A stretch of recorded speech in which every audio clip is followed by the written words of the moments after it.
Þetta var náttúrulega ekki framistæðan sem þú varst að búast við hjá þínum drengjum í kvöld. Nei, þetta var bara vont. Það var bara mjög lélegt. Algjört karakterleysi. Ég veit ekki hvort að menn heldur að þetta kæmi bara sjálfum sér úr, einhver barátta. Ég veit ekki, það var bara lélegt.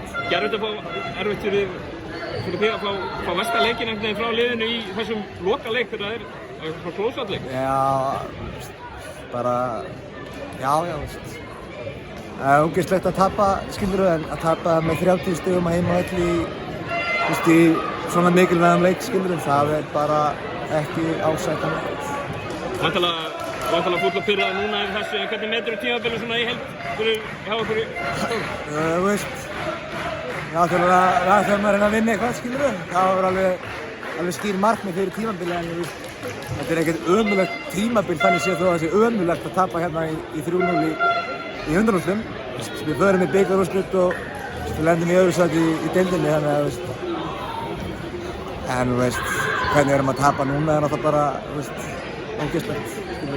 En ef við tökum síðan tímabil hans sem vinna Íslandsmeistaratitilinn, eru í toppbaráttunni núna, farið í bikarúrslit og eru hérna í undanúrslitum, þó þetta endi illa, en þetta er klár skrif upp á þau fyrir félagið. Já, alveg klárlega skilurðu, þetta er bara, svona er þetta, það vinna ekki allir, skilurðu, mér fannst ég spila ágætlega á köflum í vetur og oft bara heiltum við bara mjög fínt, sko, en svo lendum við bara á okkur vegg hérna, valsmenn eru bara að spila vel og við bara fundum mikið lausnir og hittum mikið opnum skotum. Það er eins og það er.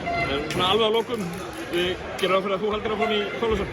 Já, ef að Lalli getur notað með það, þá verður ég áfram. Frábært. Takk fyrir.